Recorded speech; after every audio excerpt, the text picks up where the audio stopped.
I think there's been some nice news lately when it comes to render, and let me explain why, even though nothing I say is financial advice, and even though I'm not telling anyone to do anything, this is just purely my perspective. But even besides that, has anyone heard about the recent render conference? Well, I have, but here's the thing. Did you know that allegedly one of the keynote speakers there was Ari Emanuel? Now, who is Ari Emanuel in case someone may be wondering? So if I take a look at it, Ari Emanuel, I think, is most famously known for being the executive chair and CEO of the TKO Group. Now, what is under the TKO Group? UFC and as well as the WWE. So that's really massive. Not to mention, we also take a look at Ari Emanuel is the executive chairman at WME. Very massive. And if we take a look at WME, it's basically one of the world's most famous talent agencies, in my opinion. So yeah, when I take a look at that right there and having Ari Emanuel speaking at a render conference, that is really fantastic in my opinion. I think that showcases to a certain extent that render is somewhat being treated seriously. If it wasn't, why would Ari Emanuel want to be there? I mean, we got to think about this. For someone like Ari Emanuel, he probably has things to do. And if we take a look at him taking time out of his day to even attend a conference like that, I think that might showcase just how some people view render. Now, people like to say, well, who cares about all this type of stuff? But we have to think about it. First of all, render is still able to have a conference in 2026 at a time when render is hovering at below $2. I think that's pretty impressive considering the current conditions. Them still being able to do something like that, I think, is pretty commendable in my perspective. We see some other projects out there close up shop basically. The team is announcing that it's done. And the token is maybe still around, but if the team isn't there, the project really kind of has no future in some cases. But even besides that, still being able to have a render conference, that's 2 thumbs up for me. Now, not to mention, people like to say, well, render, it's below $2. Again, around $1.80, slightly under that.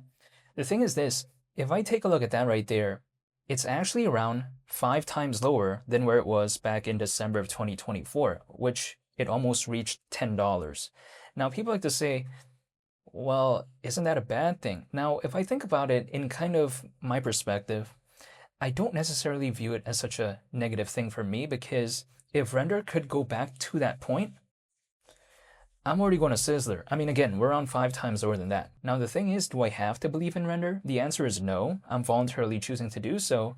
But at the same time, if it goes back to where it was back in December 2024, again, I have 0 complaints. The thing is this, when it comes to December of 2024, does anyone think that at that time, at least, it was an altcoin season? I don't. I think the sentiment was a lot better than right now, but I don't think it was an altcoin season. The thing is, we've seen render in the past almost go to $12 before. That was in March of 2024. So almost $10 wasn't even the peak for it in the year of 2024. And the thing is this, it's not like we've never seen that. We literally just saw that slightly over a year ago. Now, not to mention though, render has around 210,000 holders. That's pretty impressive in my opinion. Some other projects out there, we've seen the amount of holders just absolutely tank in some cases, but I just haven't really seen that here. Not to mention, people like to say, oh, the narrative when it comes to render is cooked. But I don't really agree with that personally in my perspective.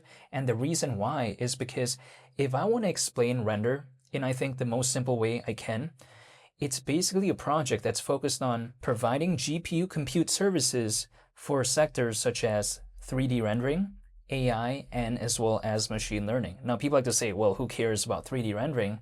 Well, here's the thing. Okay, if they don't care about that, do they care about AI and machine learning? And I think the narrative isn't necessarily cooked. The thing is, if people like to say, well, render doesn't have a good future.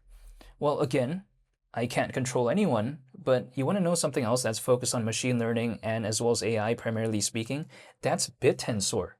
So if the narrative when it comes to render is cooked, does that mean the narrative when it comes to BitTensor is also cooked? A lot of people would say no. So the thing is, if I don't think that the narrative when it comes to BitTensor is bad, if I actually like it, then why wouldn't I like it here? Again, that is just my personal thoughts, even though I'm not telling anyone to do anything. So I don't think render is necessarily cooked in that sense. It's just the market isn't doing the best. But that could be said with a bunch of other projects too. So it's not only just render at the end of the day. And if I take a look at it, I like the concept of it.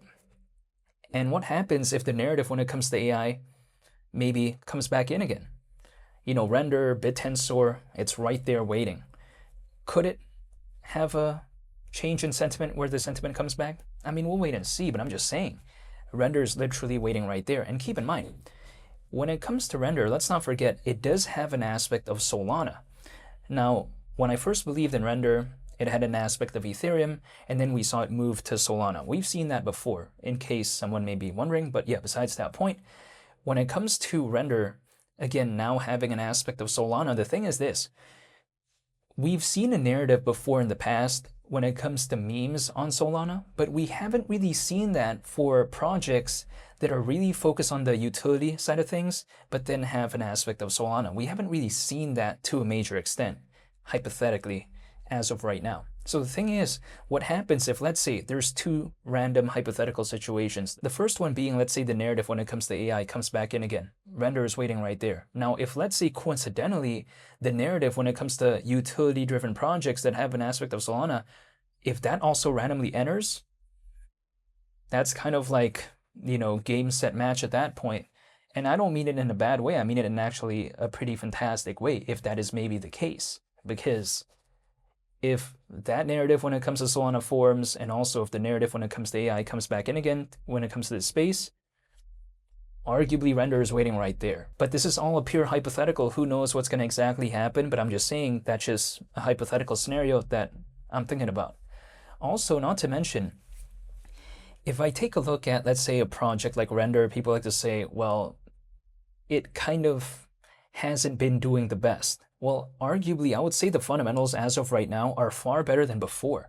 Like, I mean, if I think about it just logically speaking, the strides that render has been making fundamentally, I take a look at also the kind of developments they've been doing, I think it's way better than actually back in 2024. It's just that in 2024, the market sentiment was better, so then the price charts were higher.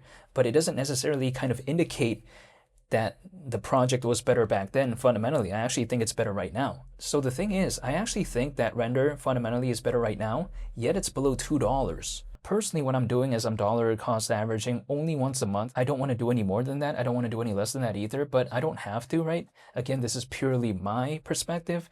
I knew getting into this space, I'd probably have to wait for quite a while. So I can't complain about voluntarily entering into a space that I probably thought I'd have to wait for quite a while in. If that was such a big concern for me, then I wouldn't believe in this space.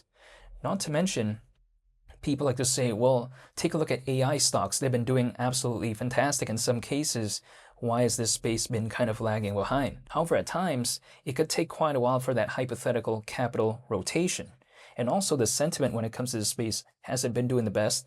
So it kind of created this somewhat quote-unquote perfect storm in a sense, where despite seeing very massive kind of attention when it comes to AI stocks, we just haven't really seen it when it comes to the space, which I think is largely also driven through the kind of market conditions not doing the best, and then coupled with how this space, a lot of people just don't really care about it as of right now. But the thing is, I'm going to stay patient and I'm going to wait. Yeah, sure, SanDisk, we take a look at a lot of AI stocks, they've been doing absolutely fantastic, but that's not my focus. I'm not trying to chase trends. I'd rather just focus on the projects that I'm already studying, the ones that I already am familiar with, and the ones that actually are more kind of within my wheelhouse, if that makes sense. The ones that are just in my toolbox, basically, if I want to put an analogy on it. It's just kind of like, if I'm familiar with something, I stick with it, and I wait and see what happens. I'm not trying to chase trends. I'm trying to hypothetically be there before the trend happens. Who knows, though, but we'll wait and see. But the ones that are most happy when it comes to SanDisk are the ones that entered before, right? At least in a lot of cases that I do see. So when it comes to render, I'm still waiting, but I'm not telling anyone to do anything. However, I just want to say thank you for watching, and I hope you all have a very nice day. It's Melody the Captain. I'm out. Peace. Bye.